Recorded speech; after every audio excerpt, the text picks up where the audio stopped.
I'm pretty sure most people watching this video right now have seen, heard, or at least aware of the new Star Wars show The Acolyte and the discourse it has aroused.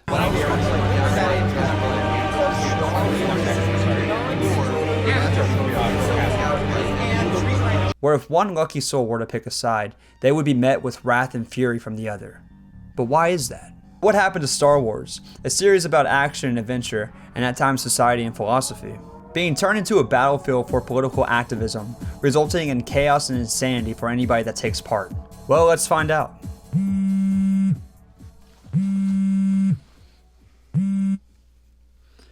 Hello? Hi, yes. Yes, this is he. Good, good. How are you? I'm good. Is this about the younglings? The Padawan younglings? Yeah. Yeah, kill them all.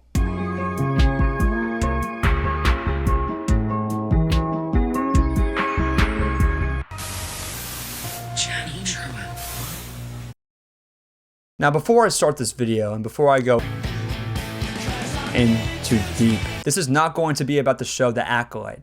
This is mainly about the chaotic mess surrounding the show and what it's actually doing to Star Wars. Now, whenever we see an explosion like this in pop culture, there's always prior things beforehand to build up pressure before that said explosion. And that pressure buildup mainly comes from Disney just handling Star Wars after many years of Lucasfilms creating the universe and creating the series, in my opinion. Now, as a kid, I never really saw Star Wars as a product, not as much as it is now. I mainly saw it at the same level of Lord of the Rings. A really enriched story set in a unique world with unique characters, and all that novelty and merchandise was just background and secondary. And as a kid, I probably couldn't tell you the difference between a product or a franchise, because I had both that whip out lightsaber you would get at Walmart, and Sting, the sword that Bilbo and Frodo used. It even turned blue when orcs were around. What was that, Billy Butcher? Oi, cunt. That little baby princess sword you have there turns more blue than your father's ballsack when the orcs are under town bombing your mum. And if you try to get to Isengard safely, it's going to cost you a tenner. What up, Amazon? What up? How's it going? My name is JIRWIN. Want to be your little baby boy butcher. New season or new series. You know where to reach out, you know where to find me. You know where to find me. What up? What's going on with me? Getting back on topic, what I'm trying to emphasize is that when a franchise hits extreme heights of notoriety, it will eventually be turned into a product so that companies can make even more money out of it. We're actually starting to see this with the Dune franchise and the success of their movies, with 2 video games coming out about Dune.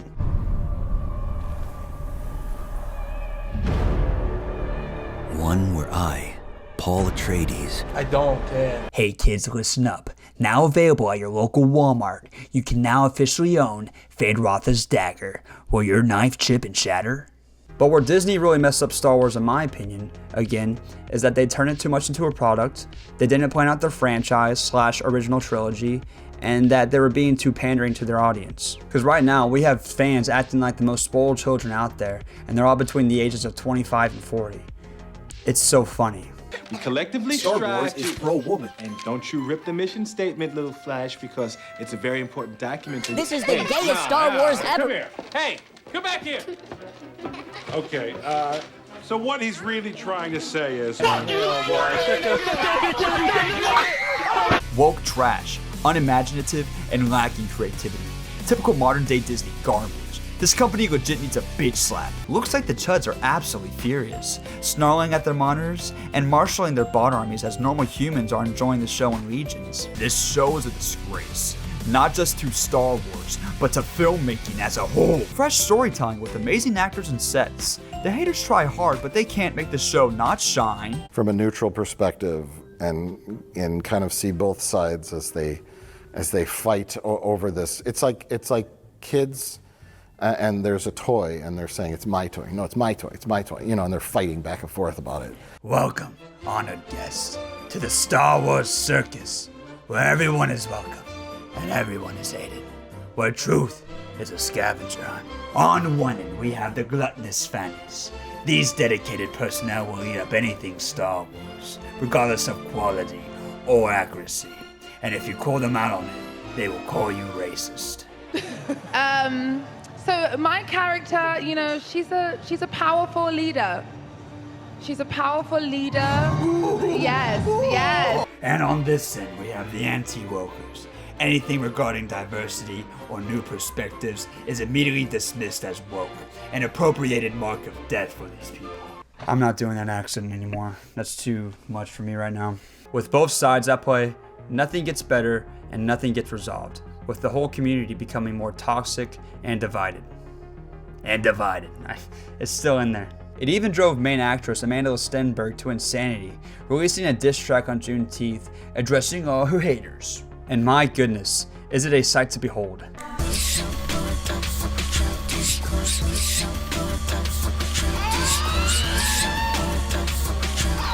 I even put it up there with CNMA's dancing apology video.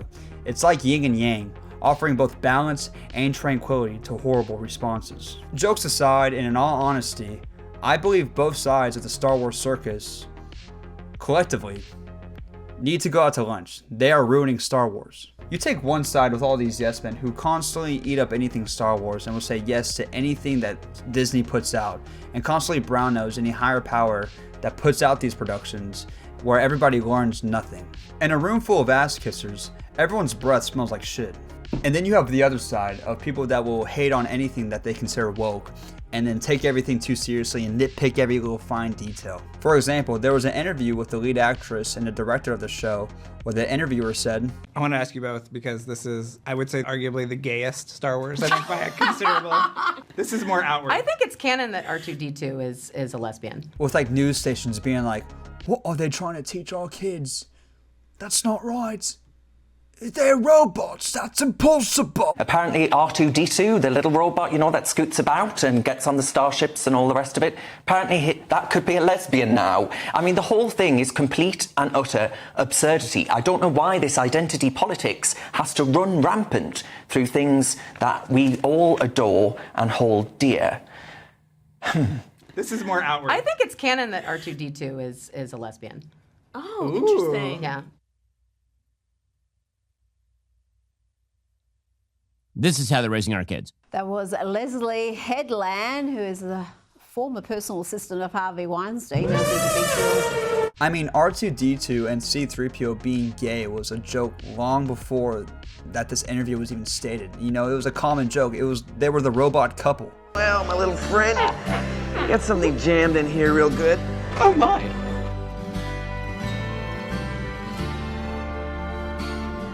I guess you're too small to run away on me if I take this off.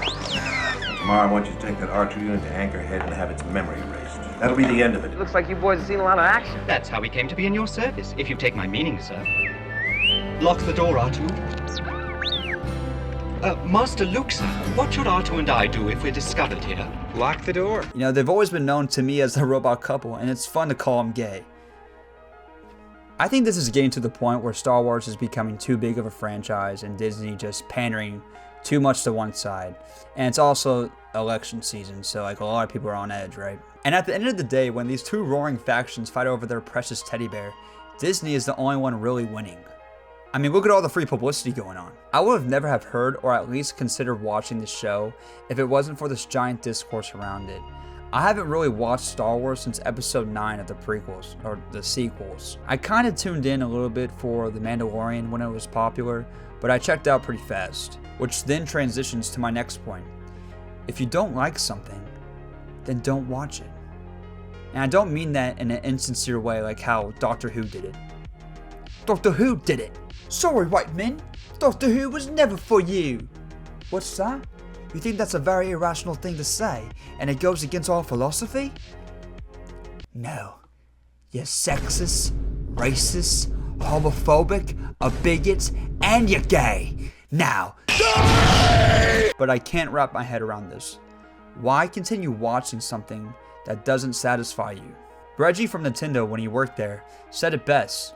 A game is fun. If it's not fun, why bother? The game is fun. If it's not fun, why bother? To me, that's such a goated statement because that applies to all aspects of entertainment. Why continue to waste time towards entertainment if it's entertainment that you don't enjoy? Within this digital age that we live in, every aspect of entertainment is computed by an algorithm. Watch time, popular moments, views, likes, all of it. So when the algorithm sees that people are watching the show with a hate boner, it tells the executives at the top, hey, you guys are doing a good job. Look at that watch time. And like I said before, the other side that constantly praises the show and it's like, yes, yes, this is what we needed.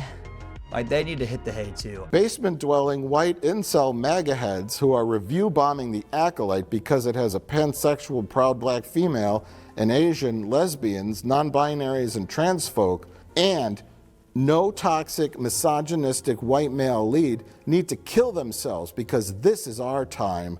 This is our Star Wars. Star Wars is not for bigots. Although when people want to sit down at a movie theater, a sports game, or Broadway play, or watching like someone breakdance in the street, they stop, watch, and listen to be entertained.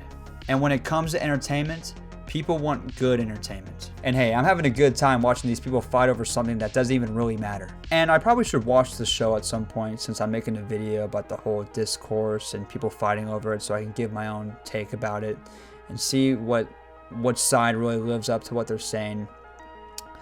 But I should probably wait when all the episodes come out so I can give a good, streamlined review and opinion disregarding outside influences. So maybe in the future.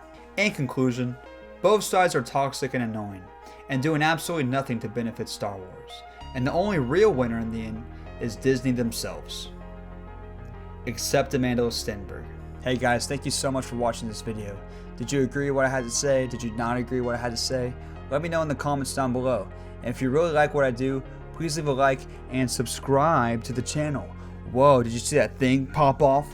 That was pretty cool. Maybe you should subscribe. Anyway, I hope you guys stay for more and check out my other videos. And I hope to see you guys next Wednesday. All right, peace. Let's see how I did.